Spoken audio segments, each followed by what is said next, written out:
Bersama puluhan anak dari panti asuhan, 4 organisasi profesi jurnalis di Makassar menggelar buka puasa bersama di salah satu kafe di Makassar.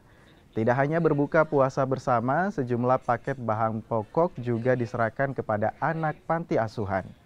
Kegiatan buka puasa bersama ini sebagai bentuk perhatian untuk sesama manusia di bulan Ramadan.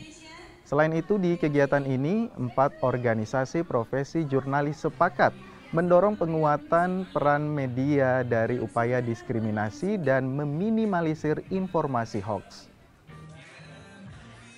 Nah, memang ini kali pertamanya dilakukan kolaborasi karena ini bentuk solidaritas kami dengan lembaga pers karena memang di rezim sekarang ini ancaman diskriminasi kepada teman-teman jurnalis memang sangat rentan, sehingga perlunya kolaborasi solidaritas sesama jurnalis.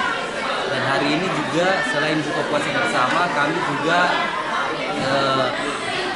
memanggil anak panti. Jadi kami membagikan sembako dan ada beberapa